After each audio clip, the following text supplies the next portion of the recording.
जय श्री राम। श्री राम चैनल के दर्शकों को मेरा बार बार नमन। मेरे मित्रों, मैं आशा कर रहा हूं आप लोग मुझे देख रहे हो, लाइक कर रहे हो, सब्सक्राइब कर रहे हो और मेरी वाणी को जन जन तक पहुंचा रहे हो। मेरे मित्रों, परसों मैंने बताया था वो वशिष्ठ ब्राह्मण उस राजा को देख करके अपने मन में खेद प्रकट किया, काश मैं भी राजा होता। वो संकल्प उठते बैठते सोते जागते उनके मन में चलता रहा कि मैं कब हाथी घोड़े रथ पैदल चतुरंगड़ी सेना को लेकर के राज बन करके राज्य करूंगा। तो कह रहे हैं उस दिन से ब्राह्मण के मन में इस तरह का संकल्प होने लगा। वो जब तक जीवित रहे प्रतिदिन आलस क्या त्याग करके स्वधर्म पालन में लगे रहे। तत्पश्चात उनके शरीर को जर्जर बढ़ा देने वाली जर्जरित अंग वाली जरा अवस्था बड़े आदर के साथ उस ब्राह्मण देवता के पास आई। तब वो मृत्यु के निकट पहुंच गए। तब उसकी पत्नी को बड़ी चिंता हुई।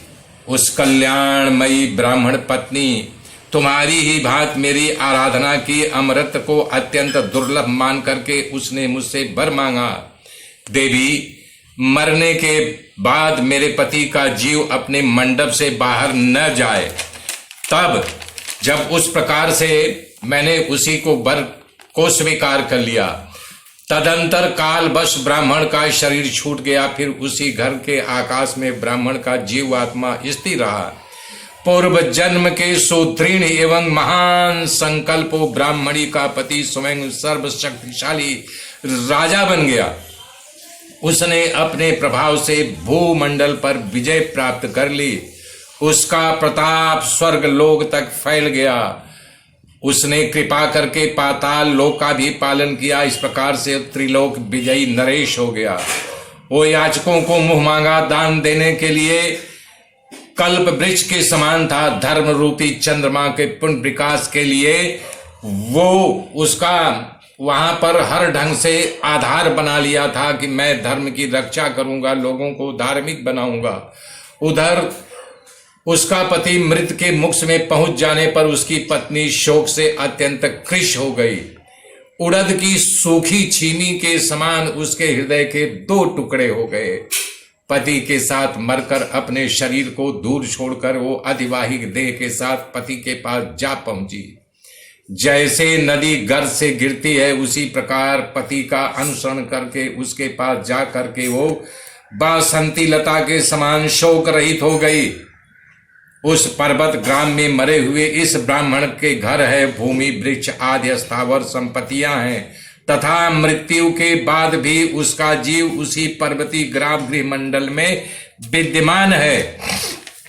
बता रहे हैं देवी सरस्वती ने कहा, कल्याणी, वो ब्राह्मण अब राजा होकर के तुम्हारा पति हुआ है और जो अरुंधति ब्राह्मणी थी वो तुम हो। तुम ही दोनों दंपति यहाँ पर राज्य करते हो। तुम्हारे पूर्व जन्म का ये सारा सृष्टि कम है जिससे मैं तुम्हें कह सुनाया। ब्राह्मण रूप आकाश में जीव भांति के भांत सब कुछ प्रतीत होता है, सब भ्रांति है। इसलिए कौन सी सृष्टि भ्रम रूप है और कौन सा भ्रम से रहित है। ये सृष्टि ही अनर्गल अनर्थ बोध को दूसरा कुछ नहीं है। श्री वशिष्ठ जी कहते हैं, रघुनंदन, देवी सरस्वती का ये वचन सुन करके लीला के सुंदर नेत्र आश्चर्य से खिल उठे।